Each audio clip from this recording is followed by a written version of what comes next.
Right, let's talk about the evolution of war. Now, some of you have probably heard bits and pieces of this. I want to go in this in a tiny, not too much detail, but this is what I want to talk about. So this is an exact quote. Can you all see my screen? Just double checking because this is a visual thing here. Yep, okay, I see Tim nodding. Nice. Right, this was on Facebook. I think in response to one of my other videos, and I meet people like saying stuff to me like this, you know, giving me memes like this. Conspiracy theories thrive during times of blah blah. And this guy said, "Sim, if you really believe that the UK government is controlled or influenced by other entities, then you're an idiot." And I was like, "Oh, interesting. We have different mental models." Now, who has the right mental model? It's subjective.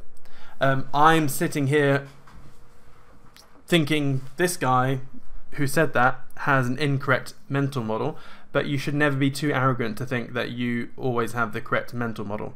But the fact that I've done oodles amounts of research on what I'm about to show you, I'm pretty sure he doesn't have the correct mental model. So when we're talking about stuff like this, I want to give you a little example of something quite horrific that is happening as we speak.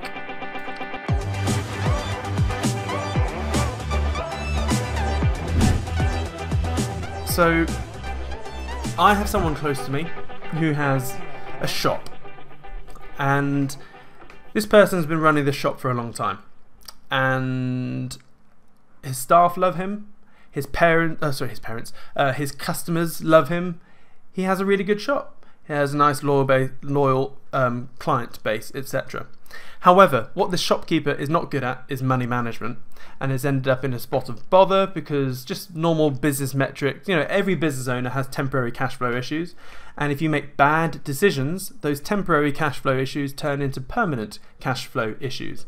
And if you continue to make those bad decisions and thought processes in that particular circumstance, what happens? Your business goes bust and you liquidate, you wind it down, you stop, right? Everyone with me so far? That's what happens typically. But what if this business owner enters this predicament but is so, not stubborn, stubborn's the wrong word, but so like bullish in himself and the business, go, no, this is I'm gonna trade my way out of this, I just need a bit of cash flow. So what does he go and do? He goes and borrows. He borrows because he thinks this is just temporary. However, this business owner is making bad decisions that got him into this error, but now he's borrowing money and continuing to make these bad decisions. So I think you can see the problem here. This shop owner is running a shop that should have gone bust a long time ago, but is actually keeping the lights on and keeping everything going because he's doing it via debt. He's borrowing, still making bad decisions, and is just debting himself into a bigger debt cesspit. Now, this is where Jabba comes in. So there is a bloke who is a loan shark, who literally looks like Jabba the Hut. So let's call him Jabba for this example. So what happens is Jabba sees a weak target here and goes, huh, I can lend you money, Mr. Shopkeeper, and what I'm going to do is I'm going to lend you money over here, and I'll charge you 15% interest. Fine. Oh, interest only. Yeah, that's fine. So far, not too bad. It sounds dodgy, but I mean, when I lend money, I lend at 15%. So nothing's dodgy so far at this point. But it's the way Jabba the Hutt goes around it.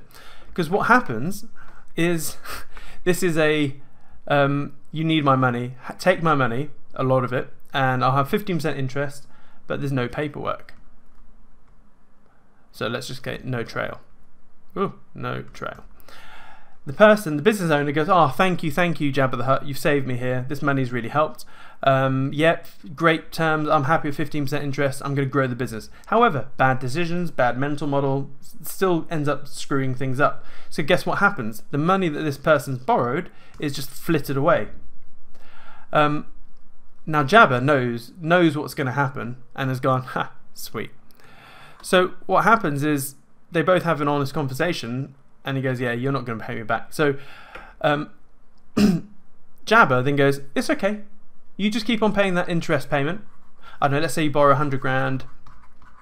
So 15% interest, that's 15 grand a year in interest. Divide that by 12. So in this example, let's say £1,250 per month is going in just interest.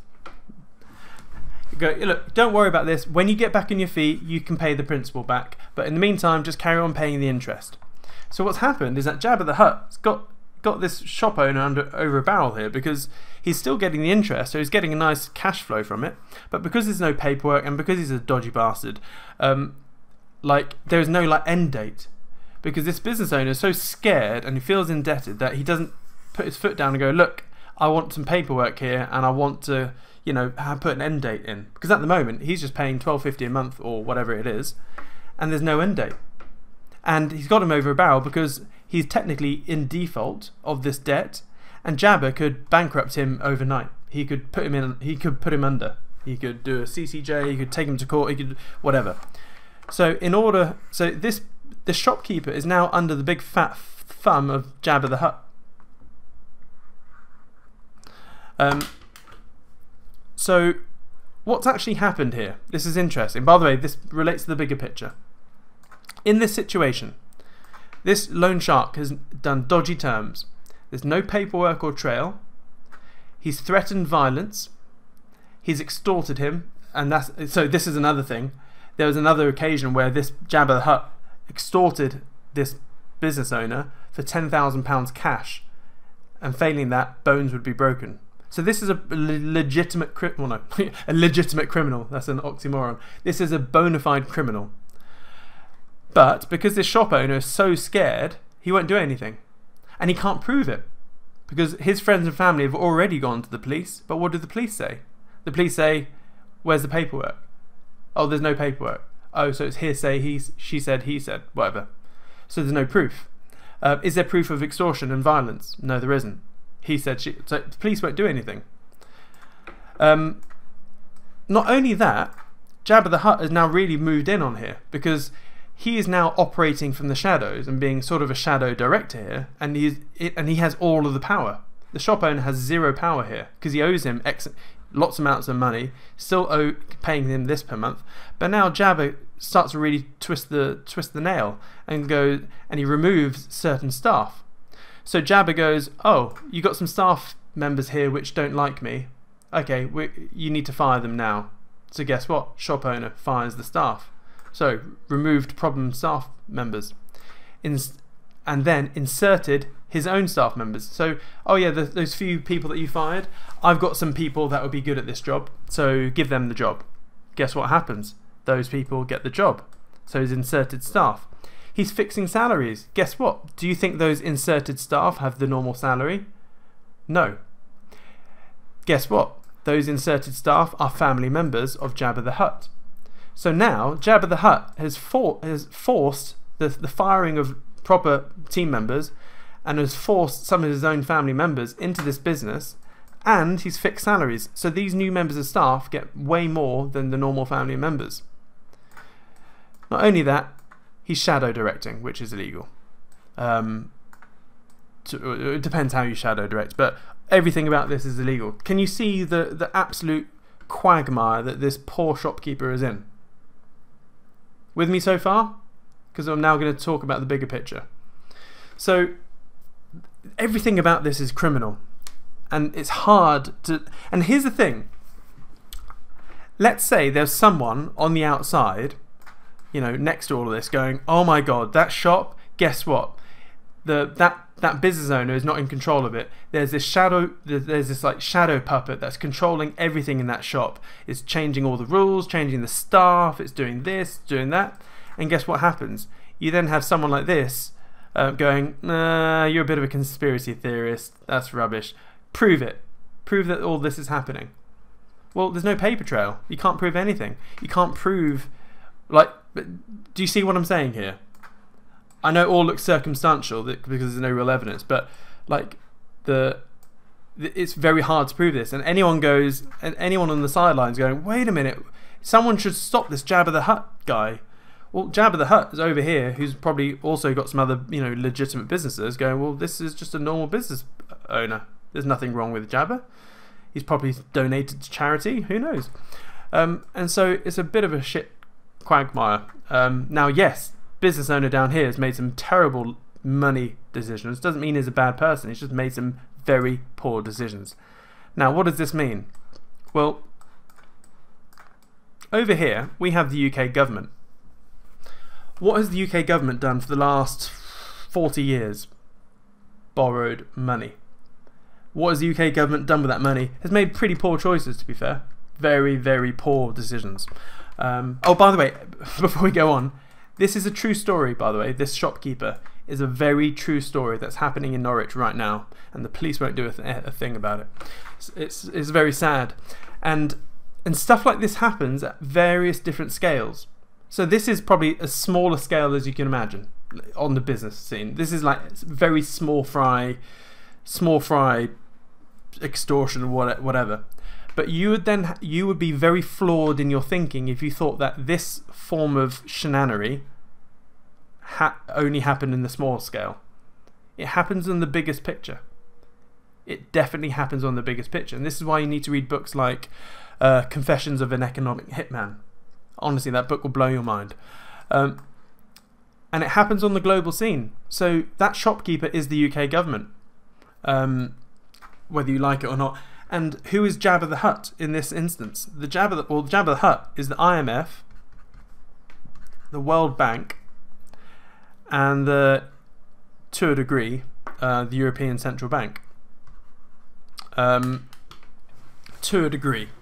I would say probably not as much. Let's just get rid of that. But typically, it's the IMF, which is, yeah, in fact, for this, just to say that, let's just use the IMF. And alongside the IMF has some mates who are all on the same level, like the banking for international settlements, etc., etc. But let's just keep things simple. IMF, and so what happens is the UK is bent over a barrel. Whoopsie, wrong thing here. To the IMF and the World Bank, because they've just been borrowing. The UK's done nothing with their money. Yeah, Tim Burton, the creature from Jekyll Island. Yeah, with the Federal Reserve. Same sort of picture. And so the UK government is effectively like a homeless person on the street that's got £1 million loan from a banker. Do you think? And so when I go back to this original statement up here, when someone says, if you really believe the UK is controlled or influenced by other entities, then you're an idiot. And I cannot help but think that this person has no idea how the world really works. Because what's happening here with Jabba the Hut is happening on the biggest picture, by far. And so when a country is woefully in debt to other entities, it's not just one entity, it's lots of different entities, there's lots of pressure behind the scenes. Robbie's asked, where does the IMF get their money from to loan? They literally print it out of thin air. It's plucked out of their arse. Literally, this is why it's so bad. Like, at least Jabba the Hut had to actually cough up 100 grand or 200 grand or whatever the loan was, and there's money. But with the IMF, there's nothing they have. They don't have to sell any assets to get that money. They've just printed it and loaned it. So Robbie, Robbie said, why can't the UK government print money to give it back? Well, because there's clauses in the terms. They can't just print it away. So if you go back to World War II with the reparations, World War I, sorry, we had World War I and Germany ended up in so much debt. Well, what happened? Germany thought, we're in all of this debt to the rest of Europe. Why can't we just print money to pay back the debts? And that's what they did. The Weimar Republic, they printed all of their debts away. They tried to print away the reparations of World War I, and it ended up with one of the biggest hyperinflations in history. That's why they can't print it back. Or you can, but then, yeah, other things happen. And to Mark, yeah, he said, the attitude seems to be, if Japan can survive on 270% debt ratio, so can everyone else. Yeah, again, I understand that mental model as well.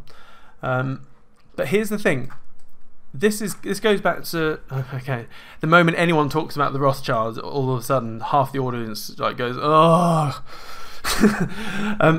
But he did say this was his actual. A lot of people misquote him. This is his actual words. He said back in 1815, "Permit me to issue and control the money of a nation, and I care not who makes its laws." And that's how effectively Jabba the Hutt can control a little shop in Norwich, and the IMF and other big entities can control a whole nation, because the nation is in debt to the IMF. And Robbie, I know you're new here, but in the portal, in section level 1, I believe, go to trading training. Come on, internet. And in level 1, it's it is somewhere around here, I think. The global financial system Ponzi scheme. That lesson in level 1 will go through how this giant vampire squid works. But moving forward, I want to quickly talk about the evolution of war. I know we've been here for an hour 37 minutes, but please hold on. I'm impressed that there's still 48 of you here, so thanks for your time, folks. And I have mentioned this before, so I will sort of talk a little bit about this. So war is one of the things that has been refined and harnessed for a long time now, because humans have always been at war and discord. For as long as humans are around, we've been fighting, we've been stealing other people's resources. That's just what humans do. Over the last sort of 10,000 years of relatively well documented history, we've got a lot of battles and stuff. And so if we look at phase 1 or stage 1 of war, it's a standard hot war, or militia, where people want something else and they go and take it. So invading a country, invading another tribe or family, etc. So it will be armies or militia. It's very physical. It's expensive, not only in terms of money, but also life expensive. People lose their lives. And it's local, so could be in the same country. So that's stage 1, and that's what most wars have been around, typically for a long, long time. But then stage 2 comes around, and this is interesting, because stage 2 war is like an up leveling of how to really wage war. So if you look at World War I, World War II, all of the big wars, how expensive was World War II? I mean, geez, the life cost was huge. The actual monetary cost was huge. Countries went into so much debt due to World War II. It was ridiculous. And also, if you're on the Nazi side, you also discovered something else. If you just sort of do a blitzkrieg and roll into a country like Poland and France and Italy and all these other countries, guess what happens? You don't. Yes, you now own the country and you've got all of the resources and all the businesses in that country now under your command. But do the people like you? No, they don't. They hate you because you've just walked into their country. So what you're then doing is, yes, you've now got a bigger empire and you now have control of everything, but you've got this ongoing battle where the inhabitants that you've just taken over hate you and they will rebel against you. So it's a lot of investment to not only take over the country in the first place, but it's then even a bigger investment to police that new nation that you've dominated. Okay, again, please hold. You're probably here going, wait a minute, this is a trading pub. What the hell has war got to do with trading? And I'm trying to instill a different mental model in here, because you'll be able to look at the world a lot differently and make better investing decisions. So yeah, so let's take Nazis in Poland. It takes a lot of time and money and effort to keep that nation from rebelling, uprising, blah blah blah. And so humans, being humans, we tend to do things better than in the past. We always like go, is there a better way of doing this? And so if you've ever read the book Sun Tzu, The Art of War, if I've said that, I probably mispronounced it. The best type of war is when the enemy doesn't even know that they're at war. Makes sense, right? If they don't even know they're being attacked, they're not going to rebel against you, etc., etc. And so stage 2 war really started kicking off in the 1950s, and it's called a debt slave war. And this is where that book, the Confessions of an Economic Hitman, come in, because what happens, again, very quickly, is you have a big country and then you have a target country. And so I don't know, I'm just going to use company tin pot Sorry, it's probably not PC calling a tin pot country. Sorry. Let's call small country. Let's call it small country. Here we go.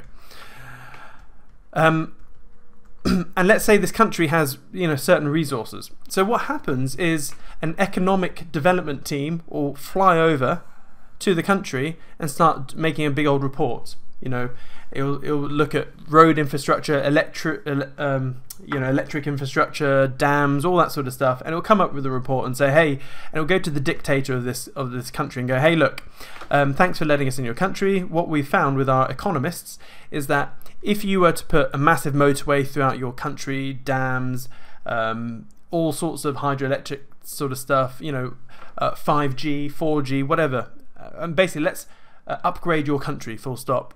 You can then, you'll go from a GDP of, let's say, $100 billion a year to $1 trillion a year GDP, or 10 trillion, or whatever.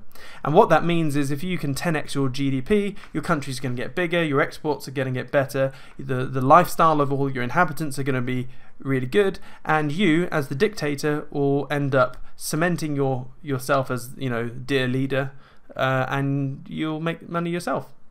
So what's going to happen? This small country dictator is going to be like, oh yeah, by the way, in order to upgrade your country, it's only going to cost, I don't know, $500 billion. But then this guy goes, well, I don't have $500 billion. So I like your idea, but I don't have the money. But then they go, oh, don't worry, we've already pre-approved you. So the Federal Reserve over here has actually pre-approved you $500 billion in a loan plus interest. So let's say, and what we'll do is, if you just sign on the dotted line here, the Fed will give you your $500 billion loan, and we'll probably, and here's a $10 billion loan, $10 billion golden handshake. So you personally, dear leader, will get $10 billion in your private Swiss bank account, and then we can get cracking and building all the roads and infrastructure. Deal? Now, guess what? So let's go through the yes process tree. He goes, yeah, that sounds sweet. I want my 10 billion, and let's help my country. And so he'll go on TV and go, look, I've decided to bring us out of poverty. I'm going to build roads, blah, blah, blah. There's going to be lots of job opportunities, lots of manual work here, loads of jobs. He's going to be loved. That's what he thinks. But what happens is he thinks $500 billion is going to end up in his bank account and he can go and spend on it. But it's a loan with ties. So what actually happens is that loan never enters the country. Ever, ever, ever. That pre-approved $500 billion goes back into let's just say the US here, because that's basically who created Stage 2 war. So what happens is that $500 billion goes straight to BP, Shell, 𝗁𝗁𝗀𝗀, all of the massive companies that you can think of. Any big company that builds roads and infrastructures. That loan simply goes, those contracts are 𝗵𝗶𝗀, massive company. All that money goes straight to these US companies that then go out and build the roads, etc. So what's actually happened is this small country on the balance sheet is now $500 billion in debt plus interest. And what's happened to the GDP of the US? The GDP of the US is now all of a sudden gone up $500 billion plus interest. Well, ignore the interest, but it's $500 billion. Isn't this the best type of war? You can now send Shell, BP, 𝗁𝗁𝗀𝗀 in to pillage and steal all the resources and sell all the resources, and the country sees you as a helper and not an invader.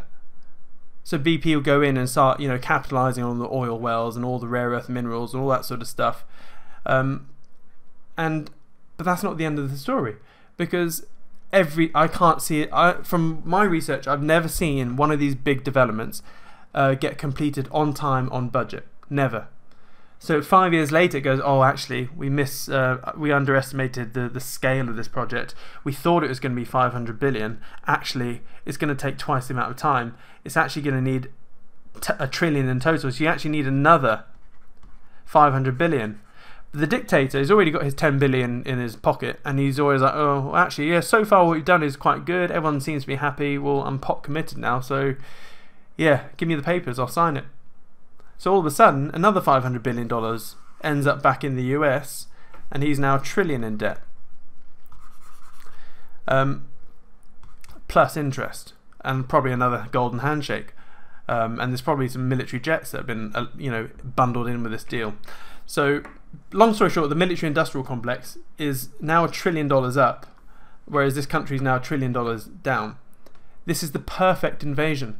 The country doesn't even know that the US has just raped and pillaged it. Instead, the US is now seen as, a nice saviour. Thailand. The US did this with Thailand. They did this with most of South America. And, if I was Kim Jong-un in North Korea, I would know that I'm either going to get killed or, rolled over. So if I was him, I'd probably just open up the country. So this is stage 2 of war. Does this make sense? Can you see that the US here, and tied with the Federal Reserve, is Jabba the Hutt, and this dictator over here, I know not the best analogy, is the same as this shop. So just how Jabba the Hutt is now controlling this shop, left, right and centre, the US is controlling this country left, right and centre, because they are now a debt slave.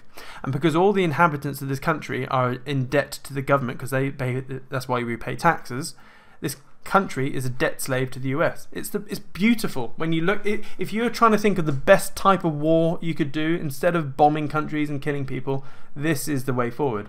And this is what's happened since the 1950s. Yet you tell someone, a random person on the street, they'll think you're an absolute raving lunatic. Yet this is fact. This happens every day. And so this is why I say sneaky debt slave war. It's armies. Oh, actually, it's not really armies. So I've misdone this. It's non-physical. It's pretty much banks and governments. It's inexpensive. Wow, I must have been drunk when I wrote in this. Inexpensive, and it's regional. So, it could involve a lot of different countries. So that's stage 2. But do you think humans stop? So when... just imagine this. Let's say you're head of the US, or, Kissinger, probably most likely, doing all this. And then they've tested this on the first bunch of countries and gone, wow, this really works. Yeah, let's stop. Let's not progress any further. Do you think that conversation ever happens? No. When you're onto something, you sort of go, okay, could we make this bigger? And so what is the next step? What is the logical next step? Like, okay, we can do this with small countries. Can we try this with big countries? Oh, sweet, we did it with big countries. Nice. We did it with Libya. That happened pretty quickly. What else could we do this on? Can we go bigger? Can we do this on a whole continent? Maybe. Who knows? And so this is where it gets a bit fuzzy. So there's lots of proof and evidence about stage 2 war, because this is fact. This has been proven. However, there's no real facts or evidence with stage 3. So this is where I'm sort of pushing the boat out a bit. I think the next stage of war, the next evolution of war, is central banks and NGOs, non-physical, global, and who are the enemy? The public. But the public have no idea that they're being attacked.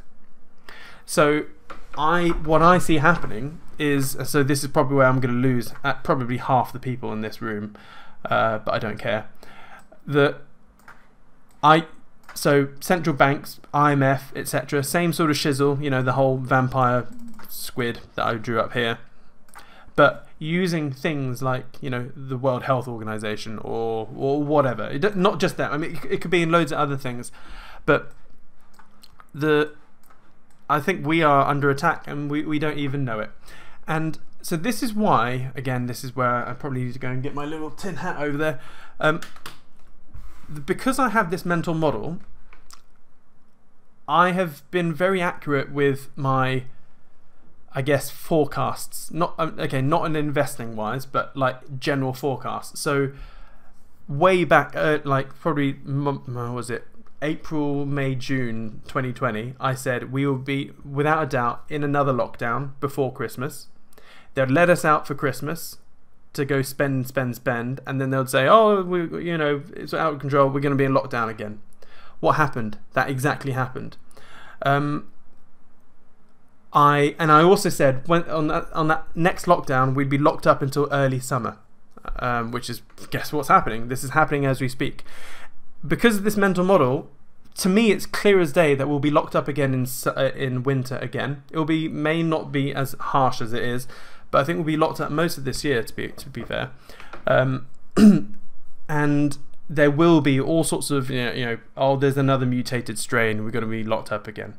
And we're all conditioned. We'll be, well, yeah, we'll happily go into, stage whatever, lockdown 4 or 3 or whatever it is. But here's the thing, what else did I say massively in May? All of this is about getting us, COVID passports, tracking and tracing, all that sort of stuff.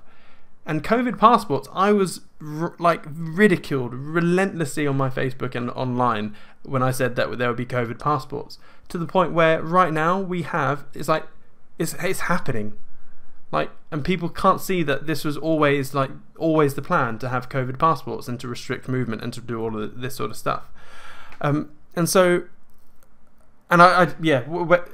want to get into all of this, but this is not the end. And the end game of this is the US or the West has basically looked over at China and gone, huh, congrats, Jinping, I love what you've done with the place. I want to do that with America or Europe. How do we do that? And all they're doing is following the Chinese playbook. This is exactly what's happened. If you want to know what's going to happen in the Western world over the next 10 years, look at the very beginnings of how China transitioned itself into the social credit score, social credit system, to the point where if your credit score is that bad, you're not even allowed on trains or buses. You're not allowed on the internet. You aren't even allowed to live in certain places. That's how bad their social credit score is. This is where we're heading. So, and I don't even think this is the US. I think this is not like a country doing this. It's smaller entities. And the thing is, going back to the Jabba the Hut situation, okay, I've always, there's a rough rule of thumb, and it always changes sort of, but I think the rule of thumb is that there's 1 million evil bastards on the planet, and there's 10 million slightly less evil people that will, do the evil doing of the evil bastards over here. And these powerful people basically control at least 100 million people, civil servants or whatever, to basically do all the things. And then basically this echelon of evil up here effectively and then controls, 1 billion plus people. And all of these people down here are just following the guidelines and recommendations that are covered. And here's the thing, when you look at the evil scale, and this sounds really weird, okay? I know I'm probably losing so much respect from people here, but again, I don't care. If you were to plot anything, and I say this a lot, if you were to plot how good people are at knitting or sewing or basketball or anything, you would have a normal Gaussian distribution of skill.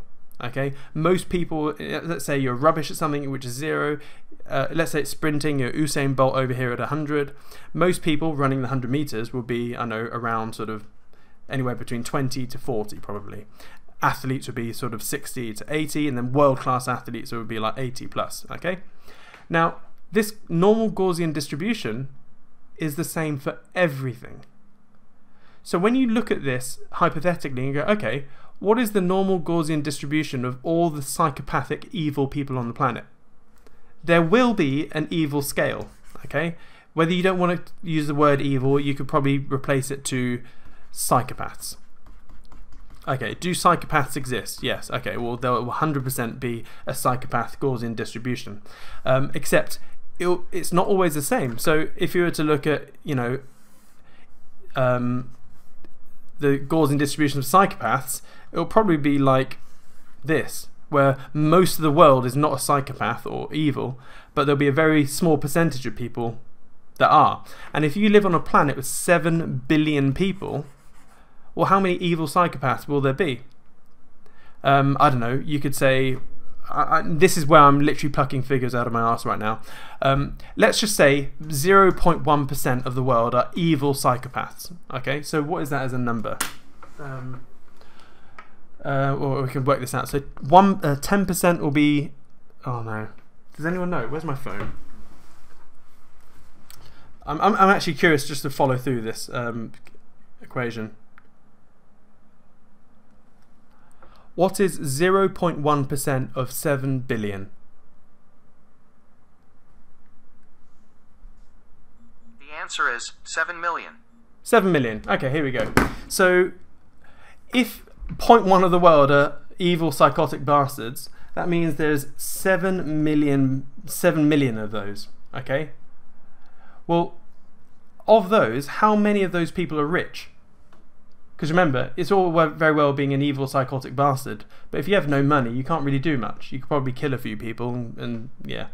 But what is? Let's just say 1%. What is 1% of 7 million? 7 times 1%. That's 70,000 people.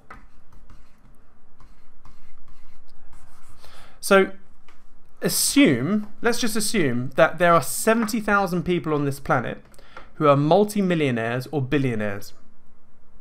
What do you think they wouldn't do? Well, in fact, what do you think they would do? If they wanted something, they wouldn't even bat an eyelid at extortion, kidnapping, killing, extorting financially and physically, and doing all that sort of stuff.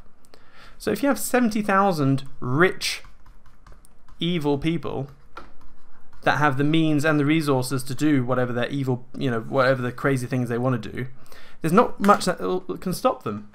Like, I would never even dream of acting in the way of Jabba the Hutt over here, in this case, in this very small case, because it's just immoral and wrong. But Jabba the Hutt evidently is slightly further along on that evil scale than me, to the point where he has no issue, he doesn't even bat an eyelid at threatening to break legs if he doesn't give him a cash or whatever. And so the way I look at everything in life is that everything is on some sort of scale. We can roughly sort of guess where that scale is, and when we're looking at psychopaths, I think there's probably more than 70,000 rich evil people on the planet who are completely psychotic. And I've looked into psychopathy, like, they don't even know that they're doing things wrong. A lot of serial killers are psychopaths, and when they're dismembering people, they're like, it's like a child pulling the legs from a spider. It's like they're curious more than anything. They're not aware of social constructs of good and bad. And so I guess when we're looking at the bigger picture and you sort of work things backwards, I mean, it doesn't surprise me at all that we see some of the crazy stuff happening in the world at the moment. So so that's, I guess, the end of that, and I just want to sort of round this back to trading and investing. How does this help us with trading and investing? Sometimes it's worth trying to put your mind in the position of these people and thinking, if I had unlimited money, resources, and didn't give a hoot about what happened, what would you do? Because, I mean, these people would probably see us public as sheep, just like a farmer sees his sheep, just a means to an end, a resource. So yeah, I don't want to go too far off the cliff here. I've probably gone a bit further than most people would. Yeah, this is where I see the realistic trader numbers go off a cliff tomorrow morning. So when I'm looking at investing and stuff, and I see modern day China and the UK, US, hell, friggin' most of the Western world heading towards what China's got right now, it gives us a very clear path of what's going to boom and what's going to bust. And so when you look at the World Economic Forum, which is part of this big vampire squid, and you just literally look at what they're doing in the Great Reset, they've labelled it, they're not even hiding, they're just putting it all out there. They don't care. We know that there's going to be passports and stuff like this, as in there's going to be restriction of travel, there's going to be like everything's being censored right now. That all of that is going to happen. So when I look at this, I go, right, if I wanted to profit from this, if I just wanted to go with the flow and just just look for investable parts, I see crypto opportunities everywhere. So when I see ontology pivoting its whole business model over the last couple of years to being digital ID sort of stuff where you own your own data, I think that's going to do very well. I mean, their goal is to try and basically you own your own data, and if you want to, you move house and you want to go from one doctor's surgery to the other doctor's surgery, instead of the kerfuffle that it takes right now, and they actually have to send paper across, you simply go to a new surgery, give them the API to your ontology ID or whatever, and then all of a sudden they got your medical records. Or I don't know, you've been knocked over by a bus and you've got like a little pen drive or something on you. The ambulance can scan a barcode on you and have a read-only access to the whatever medical information is relevant for them. Yeah, Luke says VeChain, vaccine vials in Italy, all the whole track and trace vaccine stuff will all go crypto. What else is there? It's a bit like if you had this similar mental model around 9/11. And oh, by the way, do you know how I got this? So the single person that got me into this sort of line of thinking was one of my old pilot instructors. So there I was as a very junior pilot going through pilot training. I think it was it was a helicopter. So it was when I was going through helicopter training in the Air Force. I'm not going to say his name, but he wasn't the OC, but he was a squadron leader. He was a very experienced squadron leader on the instructor on the. And I was in a transit one day, just flying from A to B. At RAF 𝗁𝗲𝗄, when you're doing training, there's the instructor, there's you, and then one of your mates in the back. And one of you would fly. One of you would be P1, so pilot in command, and do one leg. You'd land, have lunch, whatever, and the leg home, your mate would then fly home. And so that way, yeah, it was really fun. Anyway, and there's this one of these long, lengthy transits. I think it was like not that long in helicopter speak. So it was like a 45-minute leg. And then this squadron leader just started talking about how, the reason he's, a squadron leader and flying, he doesn't care about that, is because he made shitloads of money after 9/11. And I was like, and we were like, how do you make shitloads of money of 9/11? Oh no, it was before that. I think he said it was 9/11 and another sort of terrorist attack before that. And he said, X-ray scanners, Siam. I was like, what? X-ray scanners? How do you make money with X-ray scanners? And but at this time, I didn't have a business mind on me back then. And so a lot of the things that he said back then completely went over my head. And it's now in hindsight, trying to recall the things he was trying to tell me, it all starts making sense. And he was saying, he seemed a bit nuts, to be honest. Because when we got on the ground and we were walking to the crew, my mate and I, we sort of looked at each other going, really?